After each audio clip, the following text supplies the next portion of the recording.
ia o le tāpuinga, suolo sunga ia wao mwhiong tia kono, na tātou tamam tina matua, whawheloi foi na tātou ainga o tātou whaitapuinga se o i whanau. Whawheloi pa ia o le Ekalesia o ao i le tāpuinga i le nei sapati, i lausunga i le Autu Tusi o le Ekalesia o ao, Ismak tamati malfaltua ya leilani tamati. Whawheloa i sunga ya oao mawhionga te akono o tātou mātua mātutua i le Ekalesia. Nau whionga le tina maanu malo, whapea foi nei tātou whanau. Pai o Samoa, poto o wāli tāpua inga, whawheloa i atu. E atunu me mau, whapea foi Samonei. Me le Sauniga i tātou mo le tāpua inga wālau atu. Se o tātou tutu lai, me tau tino o le tātou whātua i le tātou tu.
O le a tātou tāpua i atu i le tu.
Amuia le tangata o le whātuatua i le alii. O le o whai le alii mō na whātuatuanga. Wā o ia e whapei o le la au o tuto i tawhane o le waitafa. Ua solo atu o naa i tawhane o le waitafe. Nā te leilo foi pe ao o mai i le vevela. Ai lau ola o na lau. I le atu vale i le tausaga o le la mala. E fua mai pe lava i o na fua. Tātou te talo mo le nganga pa ia. Whanau na watu o mātou lotu. Ina ia au ina ifo le mana o loa nganga. Se ia pāpitiso ina matau tōlua ina lo mātou whatau waa. A o mātou anga atu a wā le tāpua inga i lauwhia. Nei e Sauniga mo i mātou se mālosi sirisiri. Nei e mawhai ai o na mātou langona i le moni ma le wha maoni. Ia le ngata i lau Ekalesia. A lo mātou atunu ma le lanolangi ato. Se i o mātou tāpua i atu i ate oltama. Mātou te fia tāpua i atu. Ia tāpua i atu lama i le anganga ma le wha maoni. Na ia foi pea le vi inga tu mau i lo suafa mamalu. Yesu Keriso lo mātou oli lo mātou whaola o mātou te tāno atuai. Amen.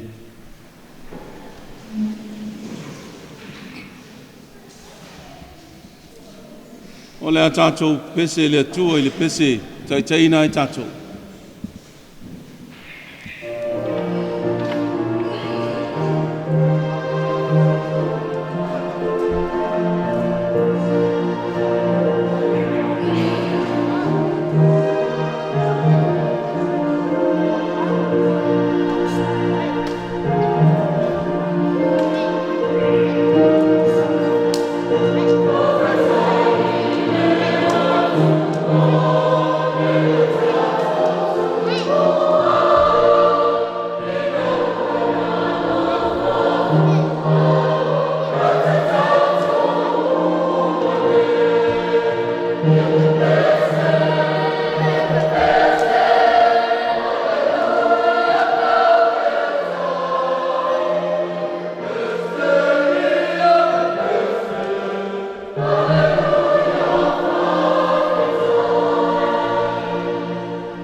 O le Faitauina o le Tusi paia.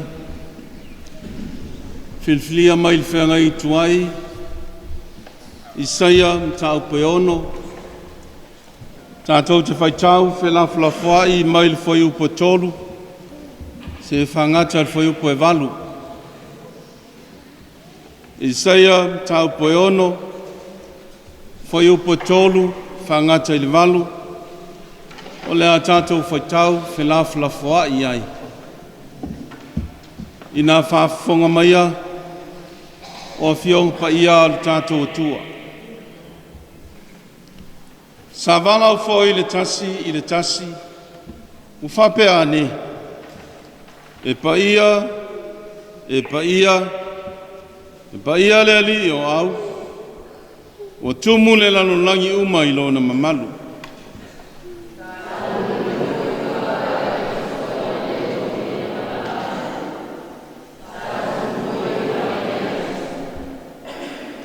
Na whapea ne ai lea, wea nei, wā ai au a whano, a wā ora tangata lau ngutu leanga, o a ufoi mātou te mau whatasi ma le nuu lau ngutu leanga, a wā lava wailoa e o mata le tupu o le ali o au.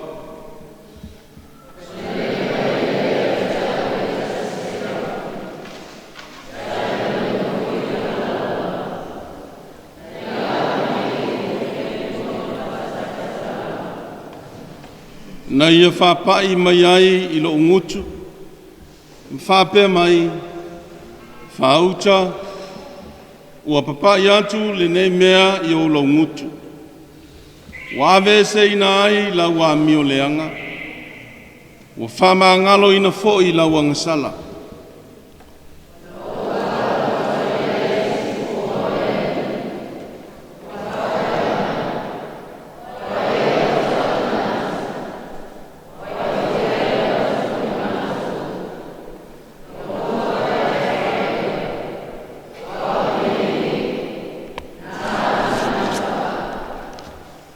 Mai whenga fōu, le tala le leia Yesu Keriso, le Tusia Mareko, Evangelia Mareko, tau poe fitu, whaiu mō mua se whangata I le lua maltolu. Mareko, tau poe fitu, whaiu mō mua e whangata I le lua maltolu, tātou te toi Faitau whenafulafua I ai. Ua poto ane ia te ia le au Ferseio, manisi o le au Tusi upu, o e na o mai ma Yerusalema.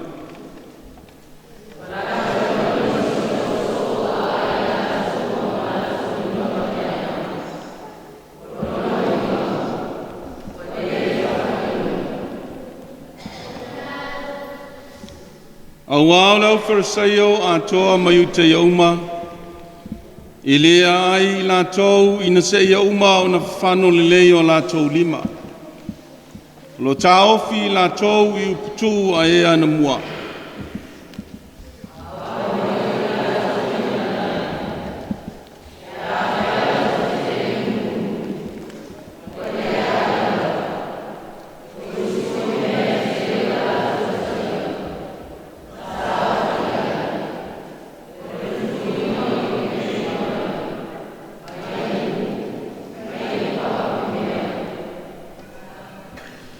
Ona vesilia ne lea o leo Ferseio malau tusi upu ia te ia. Se ale mea e leo su sa ia I o soo I uputu a ea na mua. Awa lato wa ai ma o lato lima le whanoina.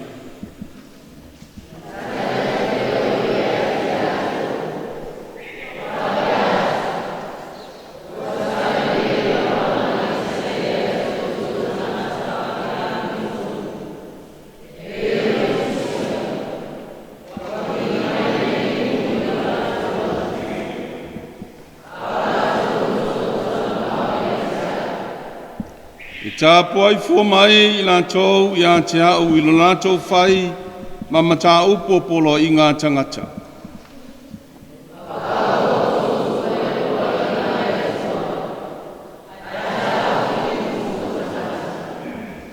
Te talai atu fōi o ia te I lātou, o le lei te le lo tau whalea o ngā ina le polo I ngā le atua. Ina iau tau tā ofi a o tau tō.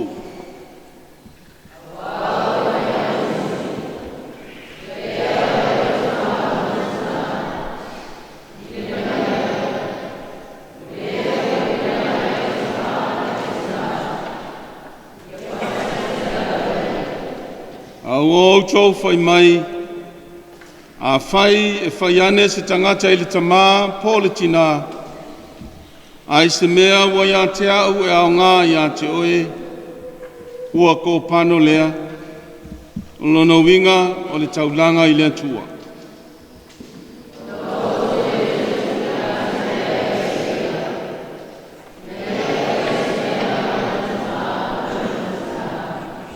Ua autou whalea o ngā ina i le fio ngā lea tua i autou putu, ua autou tuina mai, o isi fo i mea whapena e tele i ua autou whaia.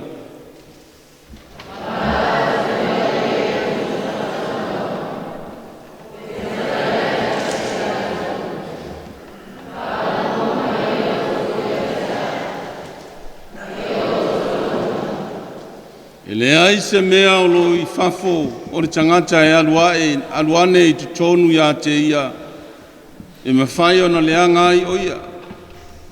A o mea e sau mai TOTONU ia te ia, o mea ia leanga i le tangata.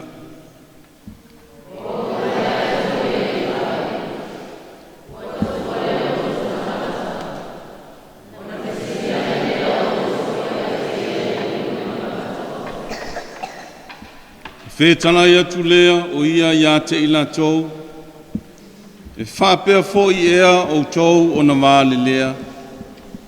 Tau te lea i loa ea, o mea i Faifeau uma e aluane i TOTONU o le tangata, e le mawhai o na leanga i o ia.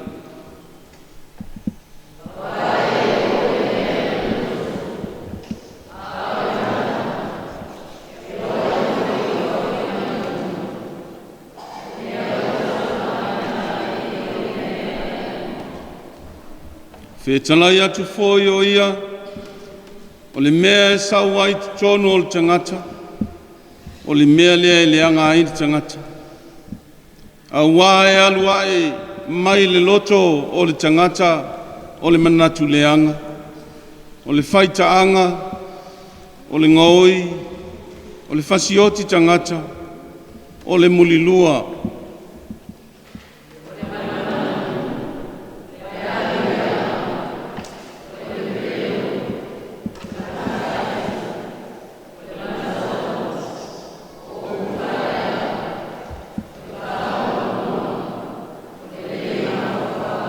Ma le foi upu e lua sifunu ma le tolu.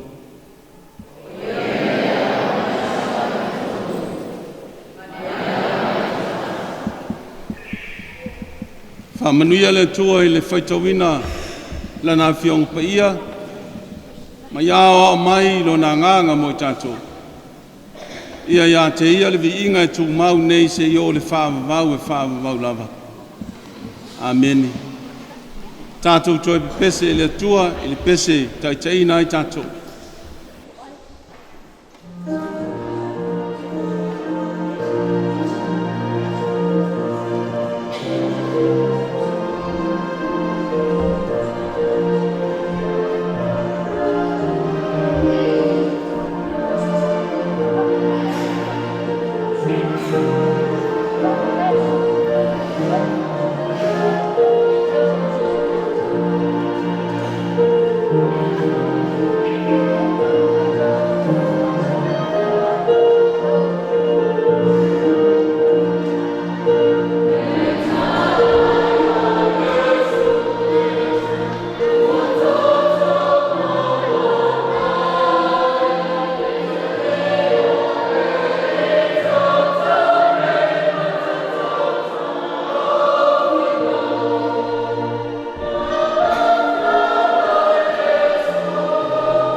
Se o tātou watu luma o le atua mo tātou loto whaamaulalo e ala i a tātou Talosaga. Te talo le whaafitai, te talo le whaatoesenga, a toa ma le te talo o tātou manaonga. Tātou wifo ma te talo i le atua. Le atua siri e se lo mātou ta māpa ia. O le atua e pa ia ma mamalu. Awa o le atua e le aiso wa matanga e le aiso ngataanga. O le atua o e mai le vavau e o atu le wha vavau. O le atua o le o lo soi fua pea lava pea. O le mea fo i lea o lo o mātou wola ai. Le atua wa loa ona e si la fia le nei tae au ai mātou tele i ulu fale. Wa mātou te tala le pui pui o lo maru pa ia e le ngata isi o mātou Ekalesia nei. A o fale sae fia i TOTONU o si o mātou watunu. Wa ulu fale. Se o mātou wofo tāpua i atu lau wafio ma osi taulanga i lau wafio. A wawa tatau mo no mea le tangata Kerisiano wa whaatu atua matali tonu i lau wafio. O na pese ma alanga fia le lau faiva e tau lo pa ia malo mamalu siri ese. A wawa mali e pule wa mali e olo wa lofa malo wanga le lei mo i mātou. A mātou tu ma tepa ma mana tunatu le nava i aso. Fe au mga luenga sa fea ngai ai. Lo mātou wala whai mai le aso ma le aso lea tae au ma lea tae au. Tuina atu i o luma lo mātou wanga i fe au mga luenga.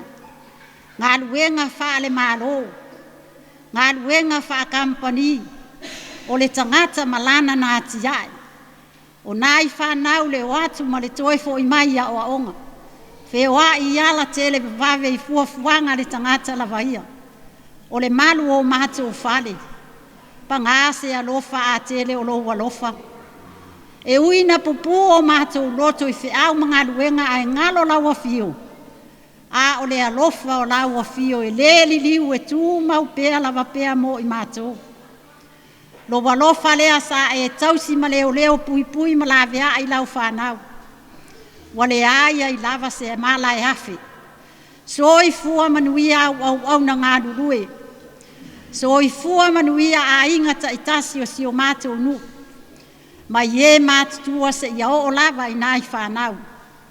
E ui lava na mātou whanongo ina le leo lau a minga pa ia i nisi o nu o le atunu. Le ai se tasi e tūma te e pule lau a fio i lau fuafuanga ma mea uma. Ai whaafitai o lo manuia le nei tū o lo mātou nu. Vi ia ma whaafitai a lau a fio. Whaafitai le atua. E le ngata i lau tau singa le soi fua ma le o lau whanau. Ai a manatu i lau whaasoa i mea uma lava e tau si ai le soi fua whale tino. Le ai lava se mea o mātou mana na o ai e te le tali mai e wha marie fina ngalo maloto o lau whanau. Le ai se mea o mātou mātiti vai. Mātou wa ai ma o ona feinu o maali lia i au whamanuianga.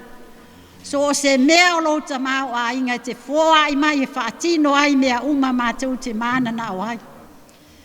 Whaafetai le atua. O na unu ua e au mai e whai mō mātou tofi mātou te nonofo mau mauai. Ma whaatino ai o mātou tiute o lo e fina ngalo e tautu ai o mātou nu. O a inga ai maise o au Ekalesia. Whaafetai le atua. O au na o lo ngālu rue. Ma whai la tō mau ave whi au TOTONU o le nei atunu o Samoa. O lo mori pea le tala le lei TOTONU o nu ta itasi. Ina ia tupu maola lo finangalo mato a file musi o mātou atunu. Whaafetai tele le atua lo mātou tama. Whaafetai le atua lo mātou tama pa ia. O le nei lava i tu o le Ekalesia o lo mātou ngālulu e ai. Whaafetai le atua i lau au na toea ina ma le tina o le ngāluenga. Sunga le whai lau Tusi ma le whale tua ma le nai tu o la mātou Ekalesia. Ai maise o si o mātou tina matua fau tua. Ai maise o le Ekalesia. Whawhitai olo e au mai a pēr le loto te tele ia i mātou. Mātou te tūtū mawai ma le wha maoni i lau a whio. Whawhitai tele le atua lo mātou ta māpa ia. Tele ma le ano i o au whaamanuianga i si o mātou atunu. A mātou mana tunatu i whai tutoa ma awanoa wa e te tala. Wa ulu fale, wa ulu fafo whanau wa le atunu. Mau au whaamanuianga ma whaamanuia i a inga taitasi o le atunu. Wa ai o mātou mata i le alofa ma le anga le lei mau whaamanuianga. E leo se mea e mita ai o mātou loto ai mātou whapeane. A se alofa a te leo lo alofa. Le alofa e le whapitu. Manuia mea uma i le alofa ma le anga le lei o lau a fio. Whawhitai tele le atua lo mātou tamaa. Mātou iai le ne yaso māta ngō fie. O le aso na e whapaia ina na mapu mamano o lo lau fuafuanga o mea uma. Wa whape nao na whapaia ina e tapu ai lau whanau. Ma mātou osi taulanga i lau a fio. Se yo mātou wa watu le vi inga e whapale ina ai o e le atua lo mātou tamaa. A wā o lo walofa. O lo walofa o lo sili la valea mo i mātou. A o le whaafetai sili le atua. O na o Yesu ke riso lo walo pele lo mātou wali i whaola. O le na tāpena ina le taulanga tōngi ola mo le lalolangi mai mātou uma. E ala i lona soifua ato atoa. Lona maliu ma lona to e tū manu ma lona i le oti ma le tunga mau. Wa whaamanga lo ina ai anga sala i mātou ma le lalolangi atoa. Le atua e le lilo e le lanu ia mātou upu ma la mātou ngangana le sula ina ma le whaafetai o lo walofa. A wā o le alofa e matautia. O le alofa e whaamahoni. Ai tau wia o na mātou whape atu le atua ma o mātou loto whanau atu. Tu ma watu pea ia te oe lo lava vi inga. Ma ia te oe pea lo vi inga e whaavavau lava. Le atua panga se alofa a tele o lo walofa. Le alofa e whaamaoni. Le alofa e le tau i masui lo mātou le anga i LOTU Sa. A se a ea se mea le lei o mātou whaia. Tau tino i le anganga ma le whaamahoni. Le ai lava se mea. Wanao na mātou ai oi ma e tali mai. A oi mātou lava o tangata whaalongo te tai o luma. O i mātou lava o tangata anga sala. O i mātou o tangata le ato atoa. Le ai sa mātou wā mio o tonu i o luma. Le ai sa mātou wala o sa o ato atoa i lau o fio. Wanao mea le anga ma mea māta ngā mātou te whaati ngai lo fina ngalo. Wa se toa ma lau o fio e whaapale o mātou vai inga. A wāwa na mātou wola whaaforinga. Pei mātou o tangata wa tonu masa o ato atoa. A e tau tino i le anganga ma le loto whaamau lalo. O i mātou lava o tangata anga sala. O i mātou lava o tangata anga sala i o luma. Le ai se mea e mawhai o na mātou nātia. A wā o lau a fio e te sila fia mea uma. E o lava i me lilo i o mātou loto mo mātou mawhau. E te whaafofonga ina la mātou ngangana e tautala ai aso uma. Le atua ia e alofa whaamangalo mai i mātou. Whaamangalo tai o si o mātou nu matangata anu uma o si o mātou watunu. Whaamangalo a mātou tāpua inga le ne yaso. Ia mātou maua whaatasi le langona, mātou te tāpu a iai le anganga ma le whaamaoni. Le atua wa mātou te talo, alofa mai ma whaamangalo i mātou. A vea ia le toto Yesu Keristo na malingi i lunga o le sātau. Sau ina i o mātou tangata, ina ia whaamangalo ina anga salama mea sese ua mātou whaia. Le atua whaafofonga te tālo e. Liu walo mai o fofonga alofa ma e whaafofonga ina la mātou i fonga le ne yaso. Ua e si la fia mea uma. Wa e si la fia fo i le aunga ma le whaamoe o le ne yaso. Lo fangia lau au na ole a avatu le upu. Ole a tāpena ina lo fina ngalo. Ina ia whaafofonga Samoa ma le lalolangi. I se upo le a mana vaina e lau au auna. Whaau ma whaapa ia i lana ngangana malona tangata. Ina ia o atu le launga ma le upo lau a fio i loto maanganga o Samoa. Ina ia tupu pea maola lau tala le lei ma tō a file musi o mātou atunu. Tai tangata uma i ala o le ami o tonu a lau fio. Whamanuia tai o mātou mālo. Ia lātou whaia mea tonu ma mea sili ma mea mātanga o fie. Ina ia ola fia maola manuia Samoa. Whamanuia tai o Ekalesia e fia i te tonu o le nei atunu. Ia vea i lātou au na vala au ina lau a fio. Ia lātou whaia mea sili ma le mātanga o fie. Ina ia ola fealo fani e o ina lau Ekalesia ma lea Ekalesia. Ia whaatua tali tonu e uina ese ingoa. Ai tasi lava le aunga ma le wha moe. O lau a fio lava o lo mātou tāpua iai. Whaamanuia ma ia maua lo lātou soifua whaale tinu. A ia sili de soifua whaale anganga. A wale fola ina ma le momoli ina o lau tala le lei nu e fia ma tonu o le nei atu nu ma le lalolangi. Le atu wai whaamanuia le au whai ngā luenga o lo mātou mafuta le nei aso.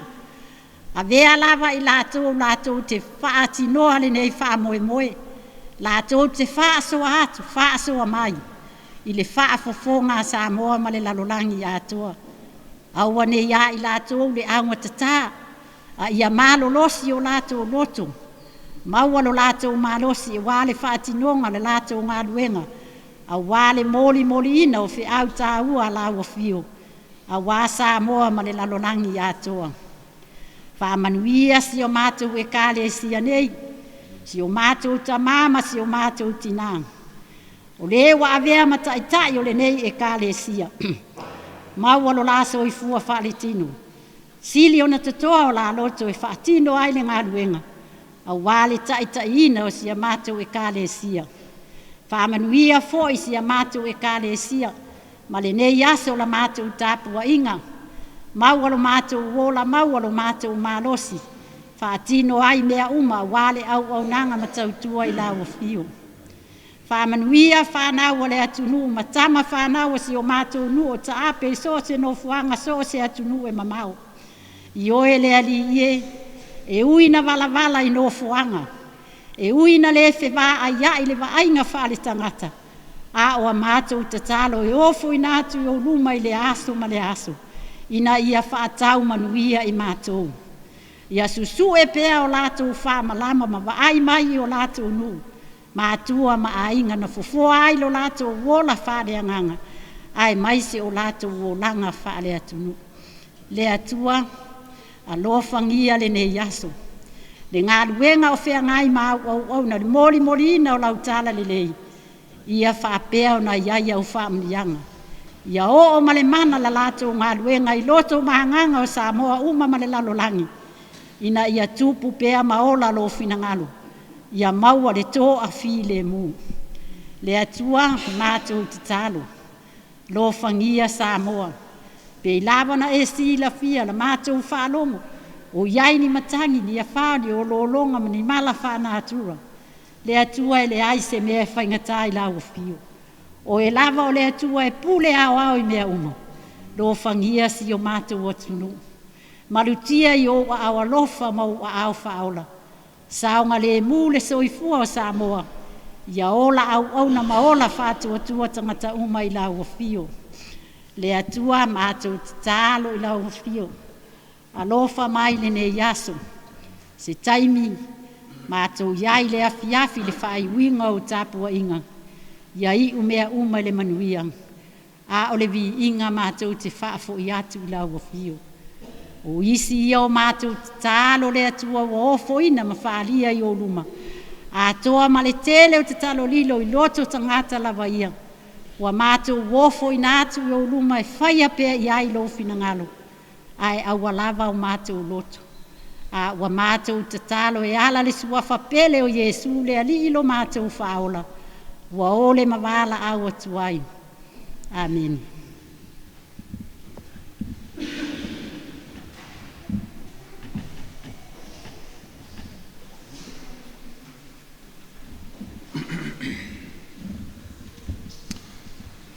le awanol nei o le tātou tāpo ingai.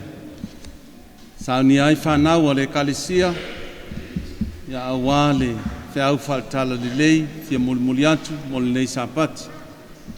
So son mai le nganga o le atua, ia atu tōl whanau. Evangelia Malcolm tau me fitu. Au na Faifeau sumar wha, ma sumar lima. O whionga pai au le tua. Na wala watura ia mo tangatau. Petara ia tia te ratu. Paranga mai o to ia tau, mai o tora mono.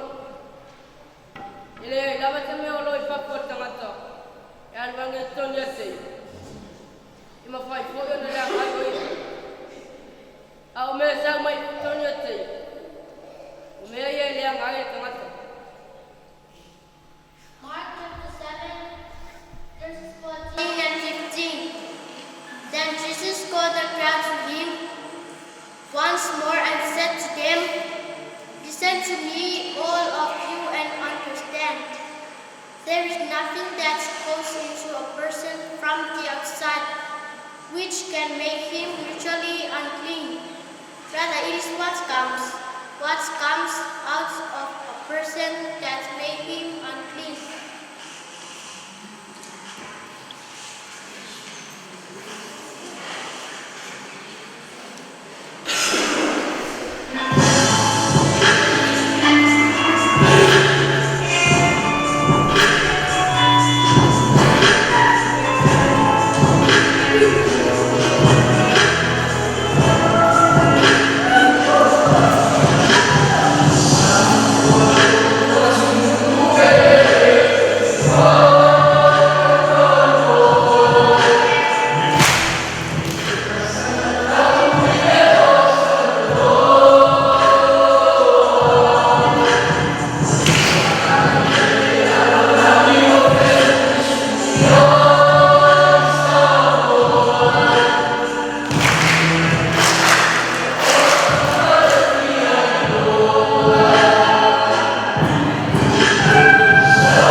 Whaftai le atua mo le Faitau na tapena e o tōu whanau.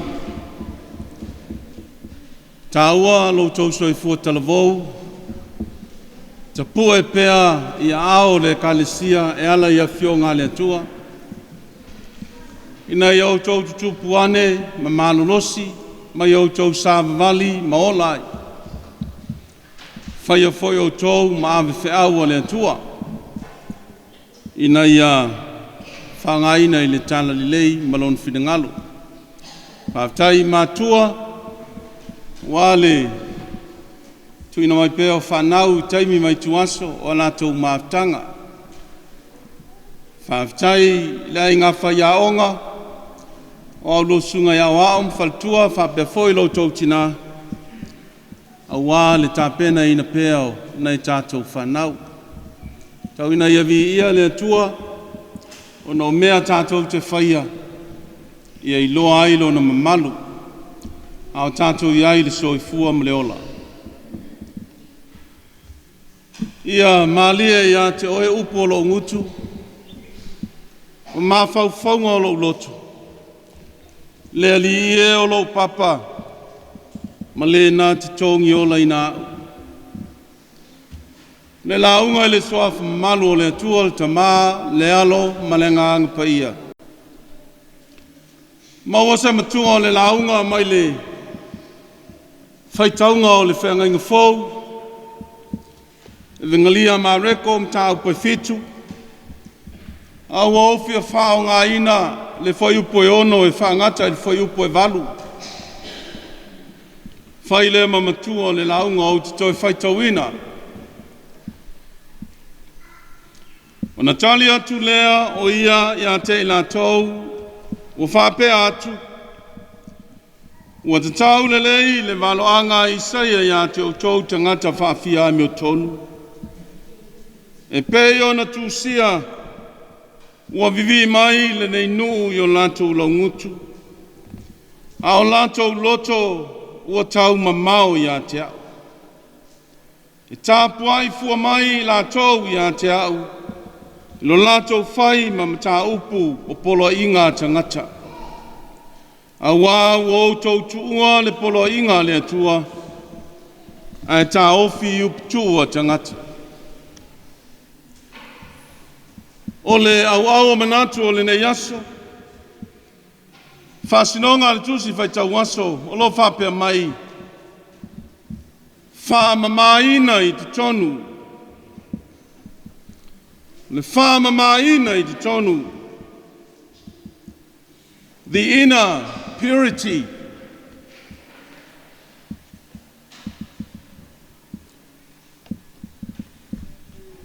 Whape I le nei mea I ngō le whamamaina. Le whamamaina o se vaenga tāua mō tangata.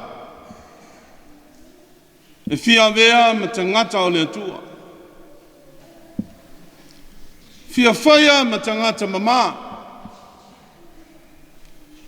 Lea fōi e tausi ai e le ao ngā Aso Sa. Le mau lea e whapea. Cleanliness is next to godliness. O le ola mama, ma le soifua mama. E whesotai ai ma le atua. O le mea lea e mō mia. So se tangata soifua. Amama ai le soifuanga ua iai nei. Ua filia ma ua sualua. Ole le lei ma le leanga. Aua taota fai upu a fionga le atua. Se ta watu I le tangata. Ia fili le lei. Na whamanui na lea. Whama mafa leo Tusi o tūla whono na tuina ifo e mosa. Whai le lei, whamanu ai nai. O le whai o le leanga, whamalai ai nai.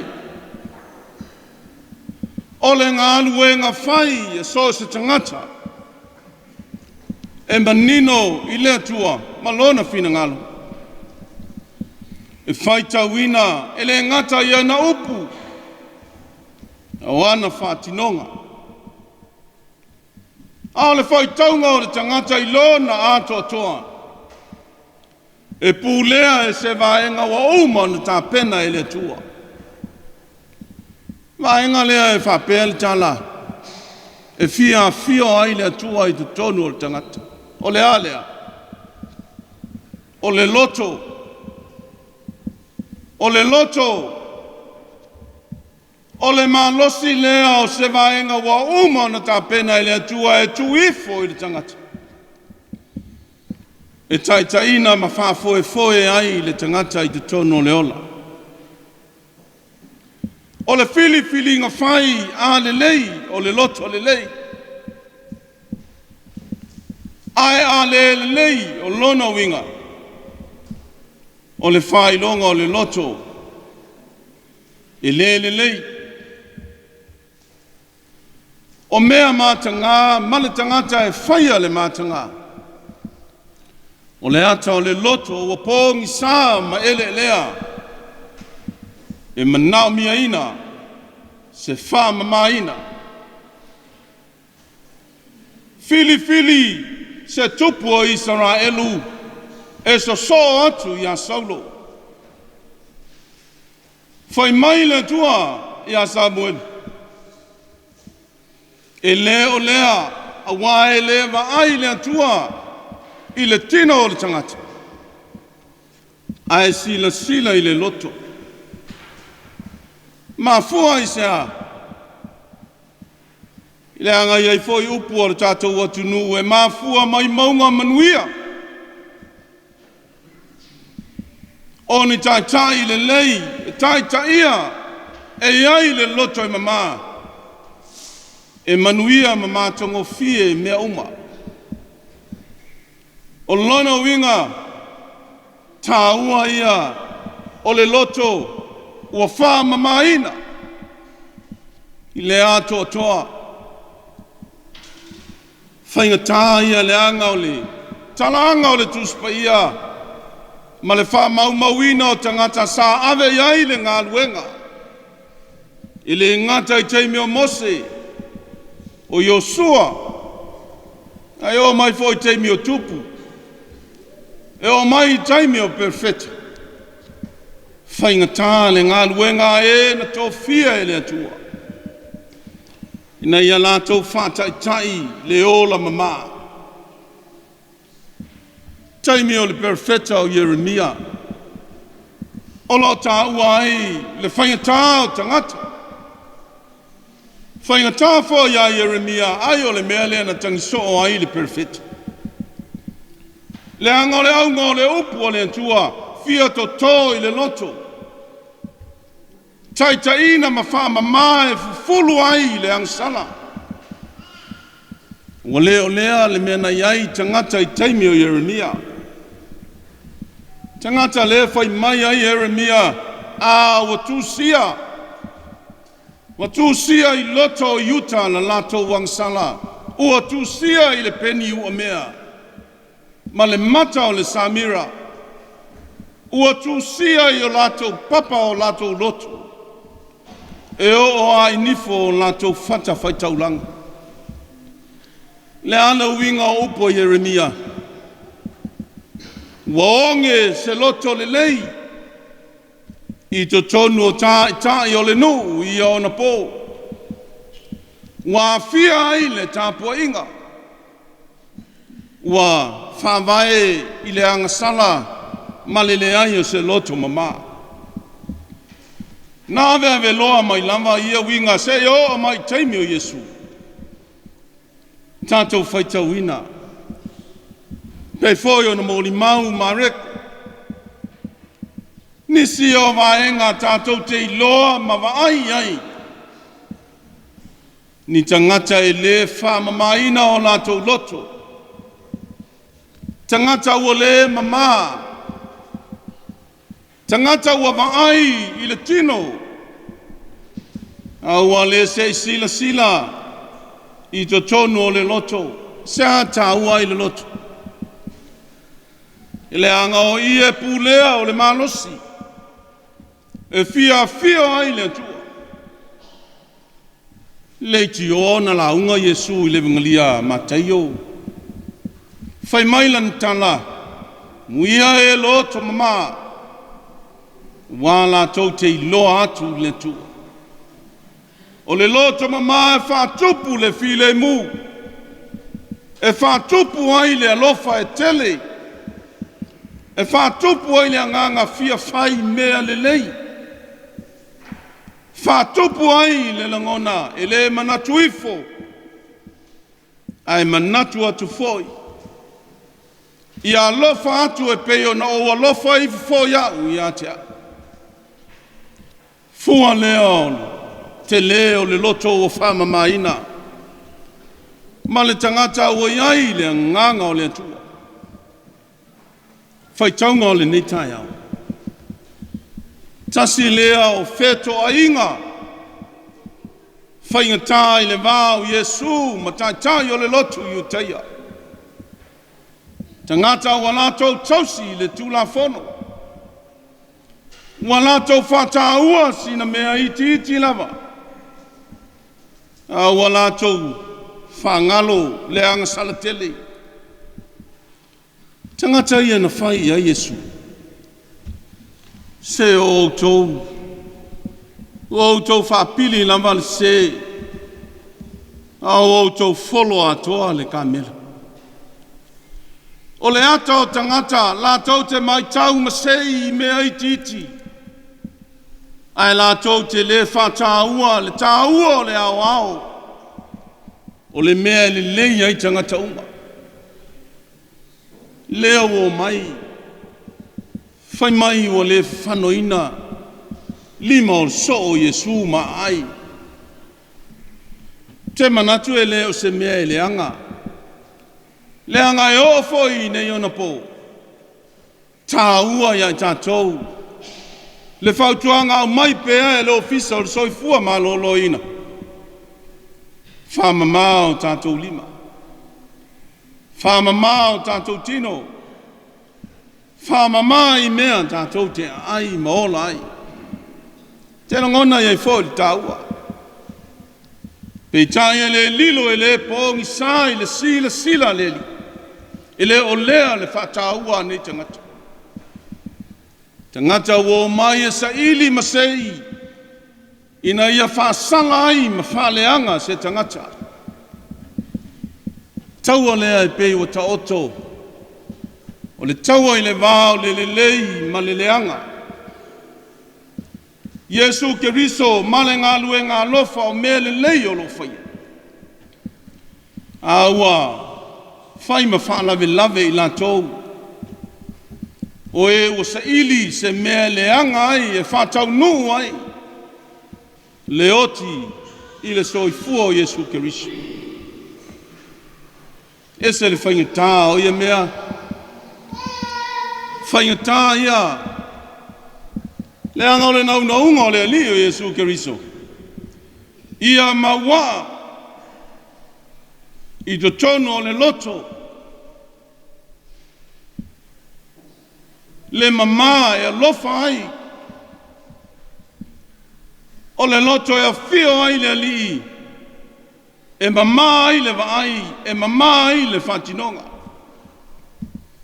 E le manatu I fo ai na o ia.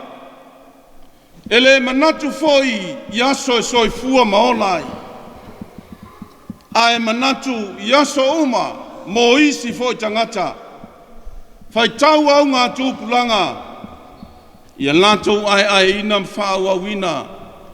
Se lei o le fiso te inga. Mafua I whea. Mafua I le loto e mama. Asi le mea na sila ia Yesu I lau Farisaio. Le au Tusi upu. Ma le au osi taulanga I le lotu iuteia. Na o la latou tausi o le tūlafono. A wale aise alofa I le latou tausinga o le tūlafono. Wale ai se avanoa e ao ina ai le tangata. Ina i loa le tāua o le tūlafono. Aua pei se tūlafono e whasalam whasioti. Aua pei se tūlafono nā oi la tau o e mauala lalo ma le taualoa. Le a whaina u le anga o au e. O le tangata maualunga i le malo. Tangata maualunga i le Ekalesia, maualunga i le nu, maualunga i le atunu. A o solia se tūlafono le a whaina.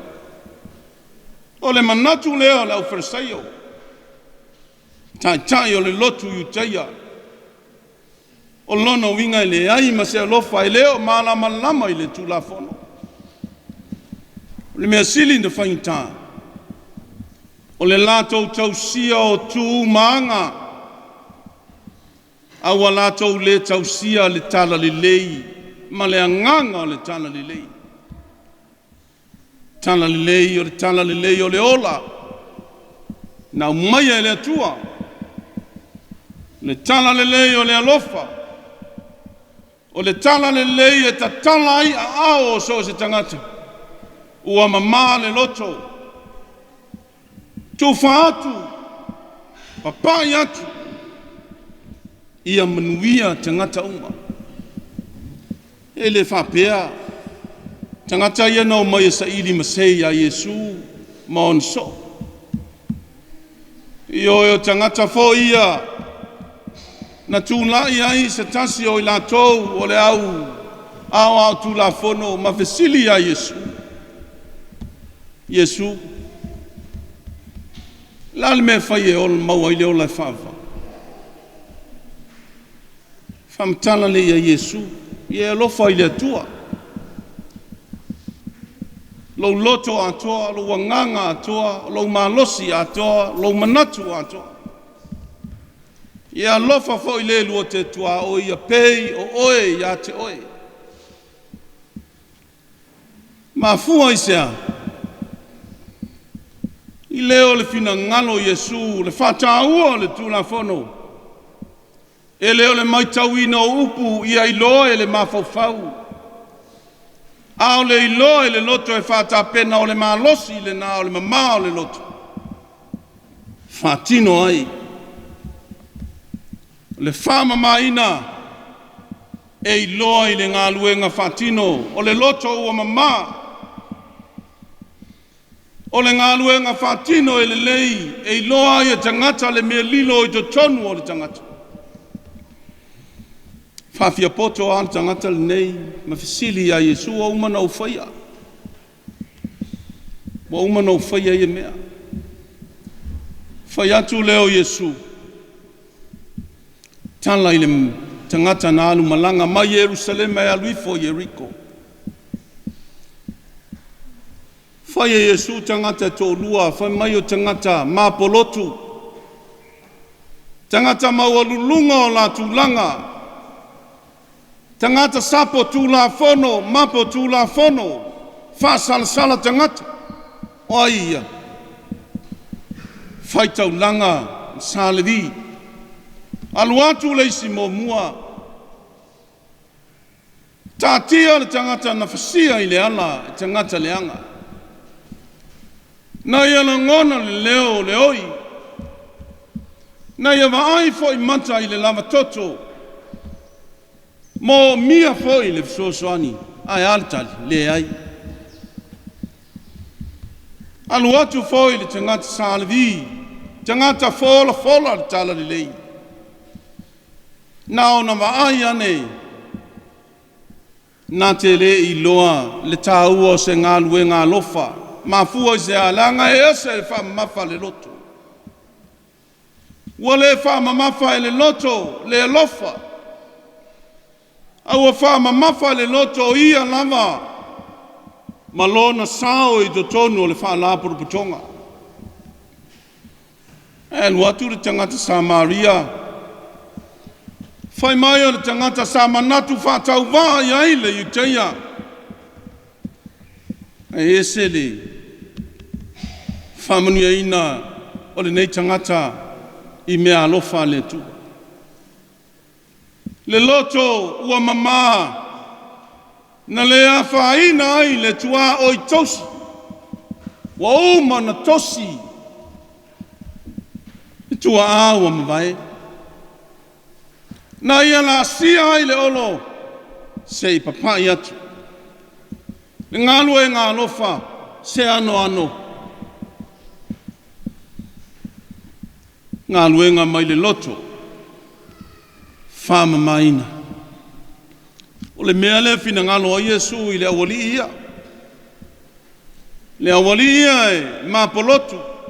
Tai o le lotu i utaia.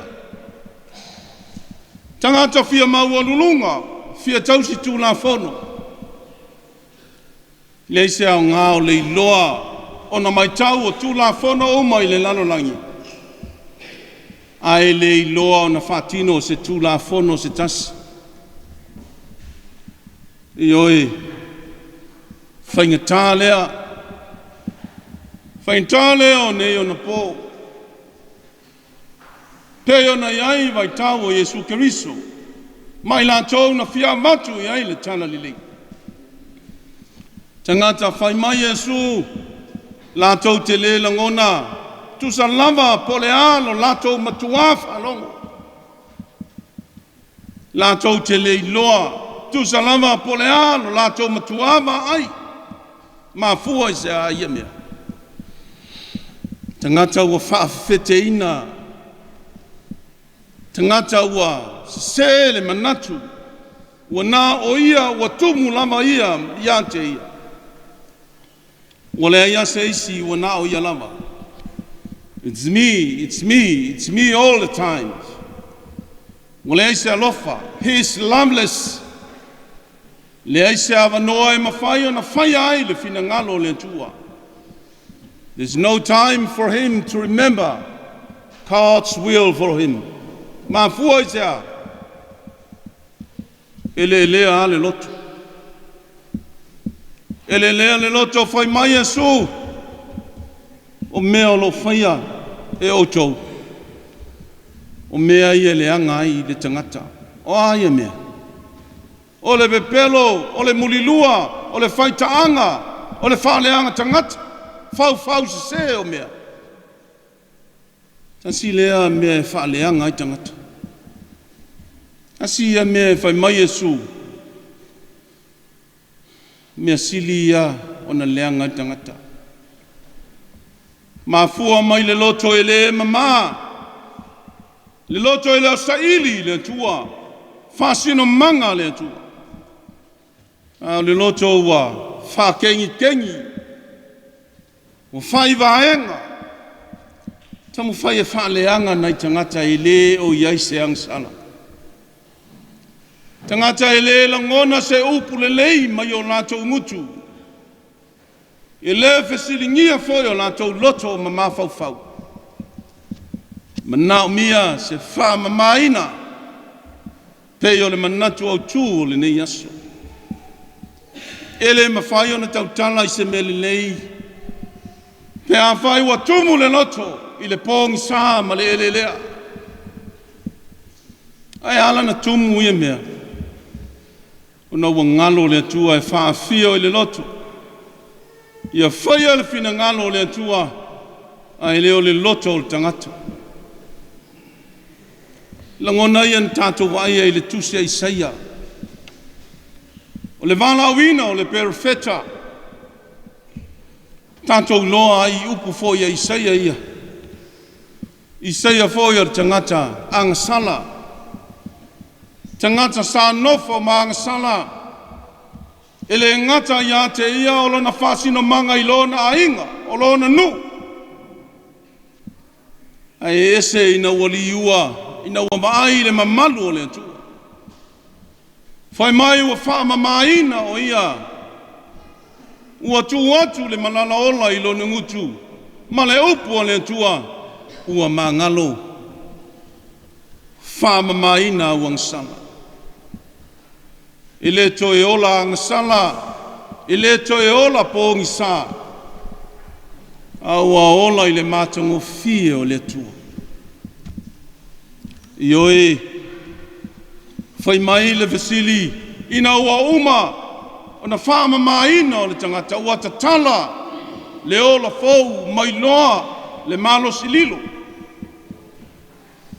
E le fisilingia Isaia sa palaai. Palaai Isaia e tautala I mea le tua.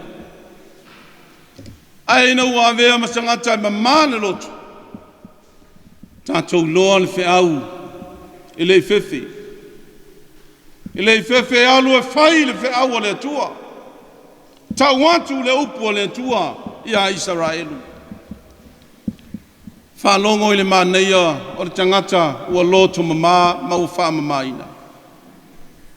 E le au ngatā I lo na vala awina. E le tautu fesili pēnā te mawhaia o na whaia o se mea. Io e mawhaia aisea leanga o le atua wa fio I le loto. Ana lea e le whangita I se mea. O a fo I pūni tū matapu o le lalolangi. Tu la whono wha le lalolangi. O mea tangata. Whaingofie. Fesili le atua ia Isaia o ai eas o te awina atu. Tātou whalongo I le upu o le tangata ua au ngofie na ua mamā le loto. O au le nei awina atua. Ma nei e ioli. Se ale ma nei ioli. O mea e te tupu mawaaia I tangata. Mamā o latou loto. Tangata ua fio ai le atua. Ua iai le malosi. O le malosi moni lea. Ua pūlea ai le loto. Lea le sio manga o faunga. Ma whainga tā whawhitauli e whitai ai le aso. Le ngona pea le file mu. Le anga e mautinoa o loa fio ai le tu. Le isi le mea e tau on tātou mautinoa le Ekalesia pe le. Tainane foi le whaafonga tāptapua ia le atunu. O le tangata u whaamamaina e le atua e a fio tu mau ai le atua. O le tangata u au mauna tū ai e le atua le manu malo. E ola e manu malo, a oti foi. E oti au tangata e manu malo. Le mea nai le fefe e le tangata e whaamamaina. Lona loto e le atua. O le tangata sauni taimi mai tuaso. Leanga I le I tu whapa ole. Lona loto e tu I le atua. Tu I le atua e tali le atua. Faitau se le lalolangi. E leanga le loto o mafuta I le atua. Fai mai hana. Awali e te. Faitau fatasia u mau au auna. Anga sala. A leanga ua momoli lo loto I le li. Le loto le nā ua whamamaina. Le loto le nā e vaai ai TOTONU o le ainga.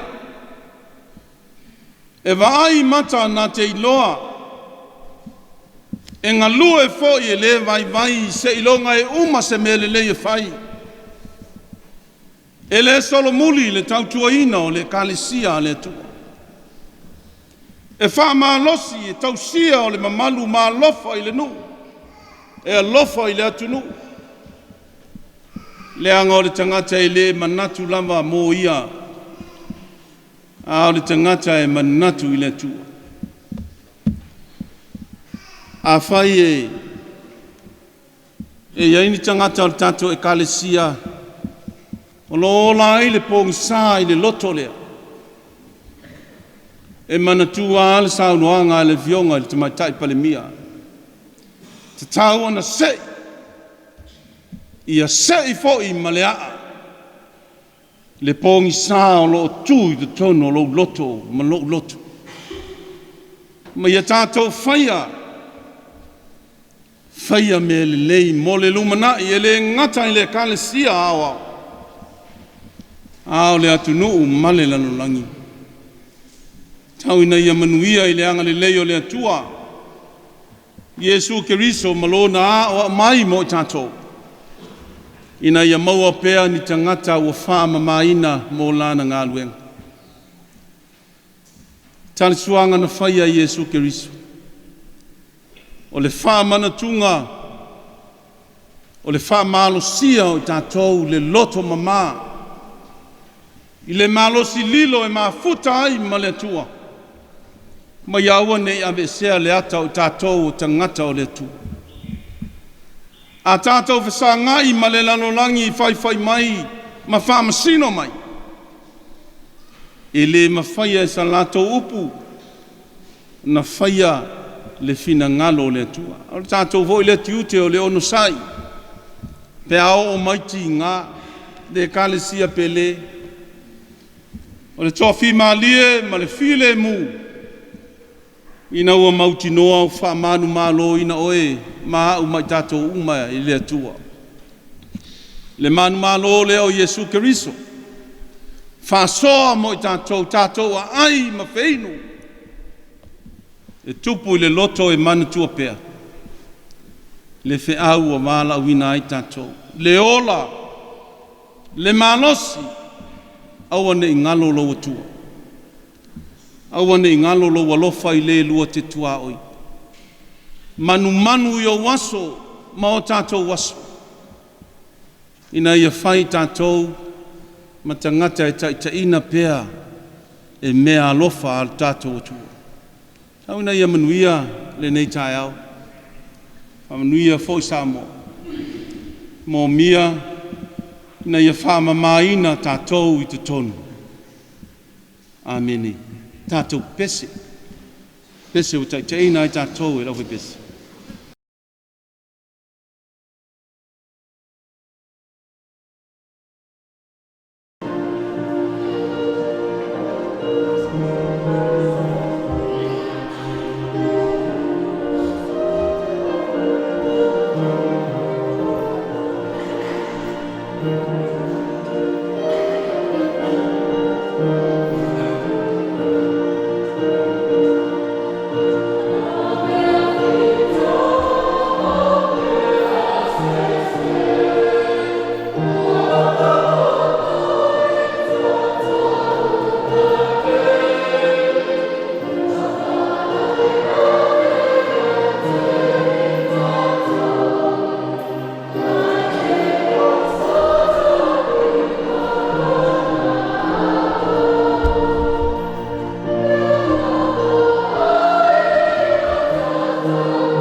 atu i le au whaafia, na Yesu mai i lumanei. Sauniga e tali ai, tātou uso nei, whanau, i te tono le Ekalesia. Ma e tusai, ma le fono a le Ekalesia, tātou tali ai, lato nei, o le ungali o Ioane, mai a whauli, malon faltua, Marina, o le tamaitai o Loruama, le Sapai, Stevie, o le tamaitai o Christina, Paiu Tutuna. Ina ia wai la tau i tono le ainga, ma le au ainga, ua umon saunia e le tātou ali o Yesu Keriso. Se i tutu lai.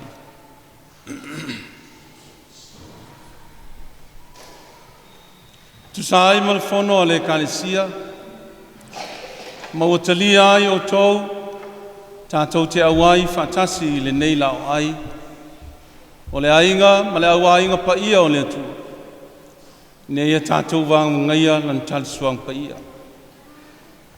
Whai mai a sa baptisoina o tou, sa whai whaailonga o loutou awai i le au ainga o le atua. O le nei tuaso o tau o mai e tau tino lo o tau whaatuatua. O le mele ao ina o tau tali mai i le fasili le nei e tusa ma lo tau whaatuatua. Ioane, Marina, Loruama, Christina, po o tau talitonu ea o Yesu Keriso, o lo tau walii ma le whaola. O ia na wala awina o tau, ina e tātou au wai le nei talisuang. O ia mantufo o ia te o tau le tiute, o le Faitau ina o afiong pa ia le atua, o le Faitalo, o le fesoasoani i tangata, ma wai i tāpua inga Faitele. A whai o lea i au tau whapea mai, o mātou talitonu. Te o tātou te tālo. Whawhitai le atua. Mātou moli maupea. I le tupu. Whao pōpō lou ainga, ma lou au ainga. Na o mātou talia i pea au au nei, o na ia mātou whanau. Toi fuataina le ola, ma le mawhauwhau. O le malosi, ma o lātou angana. Nei e lātou Manatu pea le savalinga e savali malaua fio i aso umo le ola. Mātou walau se ia e taitai i lātou lou malamalama. A e whamalosia i lātou i lou malo simoni. Ma ia e whamau whailonga ina i lātou. Tangata moni mo lau fio. O la mātou te tālo lea lea tua. Vala watu e ala ili suaf pele o Yesu Keriso lo matu ali i le whaola. Amene. Vala watu ya ulo sunga ya wao. Se whai au dua ao mi sau lima. Whai au tātou lima tau tali ai na tātou whanau. Tono le Ekalesia.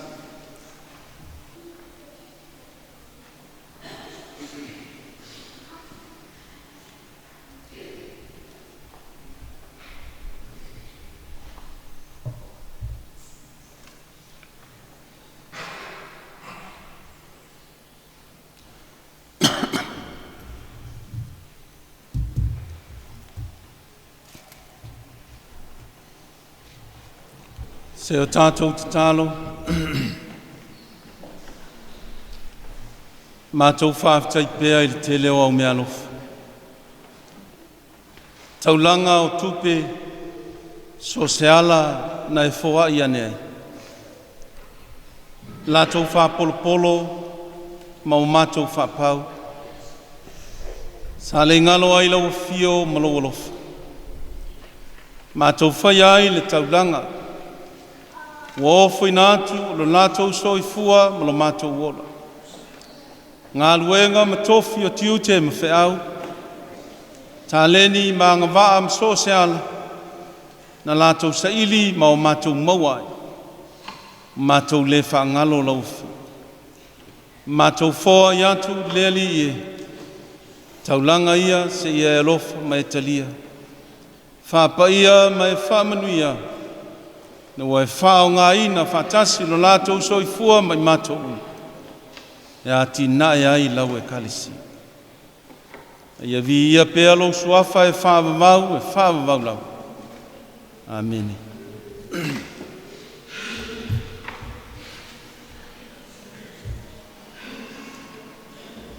Sauniga o le talisoaga paia o le tatou alii o Iesu Keriso. Fai mai o lea lava pō na whaalata ina ai le alii o Iesu.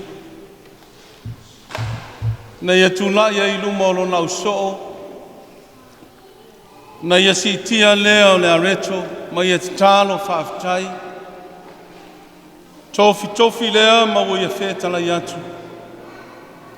Soe o lo tino le nei, tofi e whai masui o outou. I outou whaia le nei, whamantunga ia te au.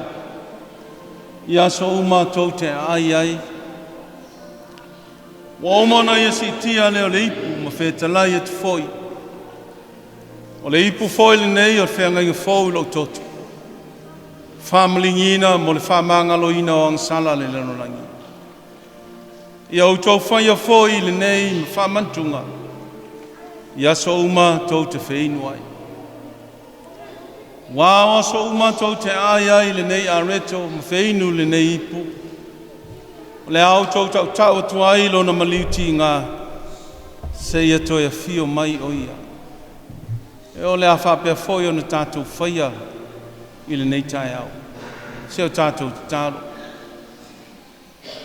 Lea tuae, ua mātou iai, le vangavanga ia o lou la o ai, o le whailonga o le sitia e, ma le whaopopo ina mai pea o le ola whātuatua. Ma lou fina ngalo ia tumu, ma ia tupu, ia ulu ola lou ainga, o e tau mafa, i au whamanuianga. Wa mātou whaaftai atu e le lava mō lau a whio. A wā wa tele na wā lo wanga le mai. Whaaftai o lo taitaina mai o le soi fuo lau Ekalesia. Whaavai a i lo ainga i le lalolangi ma lo mātou wola. Na ia mātou ngā lulue whaatasi i la le whaatuatua. Na ia tina e ai lo fina ngalo. Mātou manatua i lātou o e le mwhai o nā wai i le nei talisoang pa ia. Le ngata i o mātou mātua, ta mā matina, whapea fō i whanau. O atunu e mamao, whapea fō i Samoa, malo mātou nu. Se ia o atu ia i au whamanuianga, malo wanga lelei. Whapa ia i lātou whamanuia. Whātasi malo mātou wola. Whapaia le areto ma le waina mo i mātou a ai ma wheinu. Ia vi ia la wafio lo mātou atua. Ono Iesu Keriso, mātou te tālo atu ai. Amen.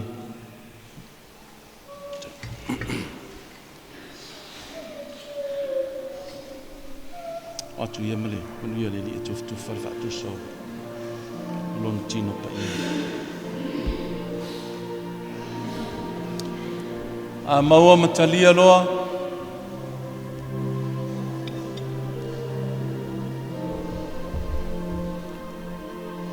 Wau whetalai mai lo tātou ali I whaola. Leo soe. Lo tino le nei. O tofi. Whai masui o outou. Se outou whaia le nei. Ma whamantunga ia te ia. Ia so uma tātou te ai. Nā tau mamafa ia ma le loto whaafetai.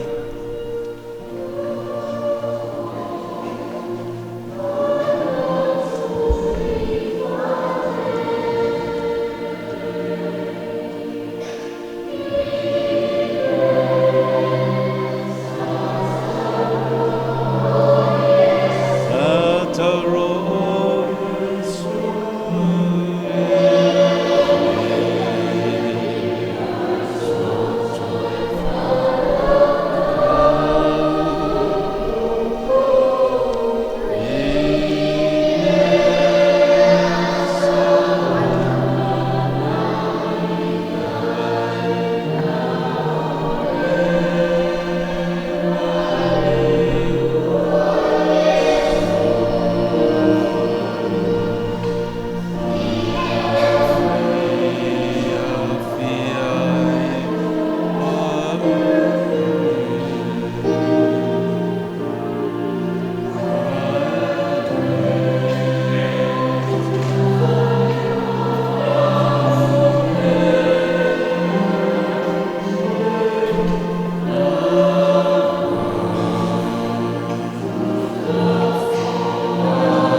Wha mai o Faifeau I le ipu, ina wa umono lato ai, le Faifeau yon tato whai.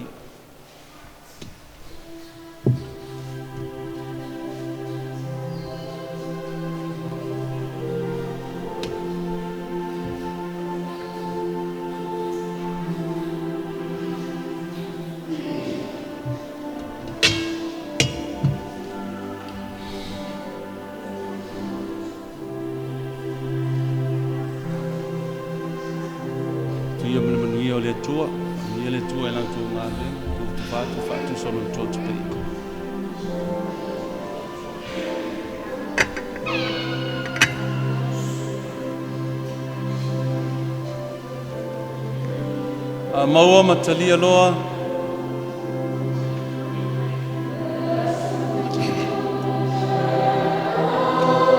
Oia tulaya I le apo.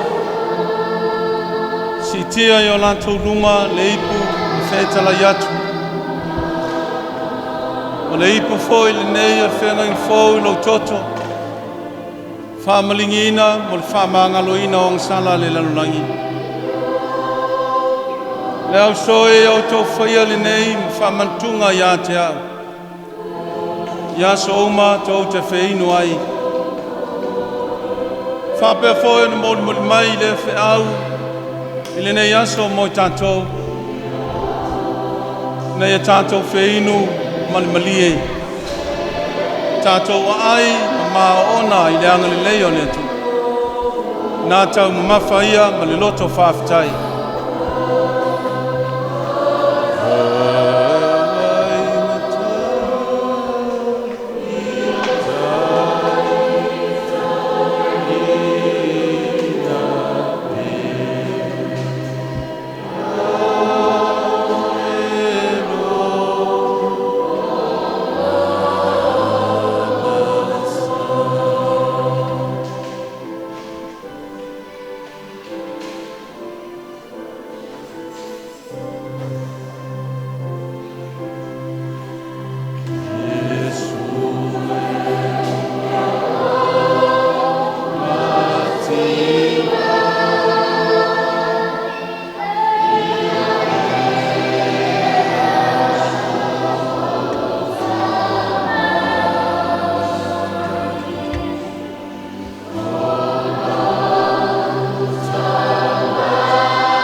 Tātou whauau I le tāna.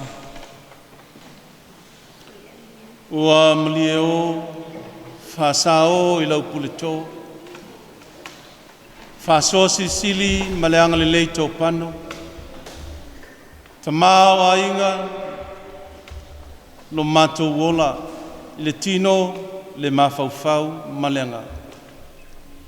Wa e amaia o le ngata i le malosi, a o le malosi sili. O le malosi lilo lo wanga. Fai mata iala ina o tangata. Mātou mā ona ma mālilie e tama. I ia lau fio i mea. Mātou te talo e ala i suaf pele o Yesu Kerisiano. Amen. Tātou pese e le pese o. Tai taina i tātou e. O vai pese.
La tātou whai ui le tālo.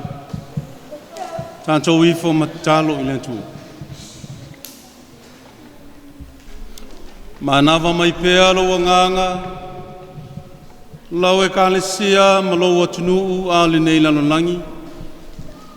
Ma umai ai le mawhanawhana o lo alofa i TOTONU o le ola. Ma ia tō pēa i lau pule lo mātou ola. Ma ui o wa ao lo mātou whatuatua mō mea sisi. Ma o mātou te talo, se ia anga le leif.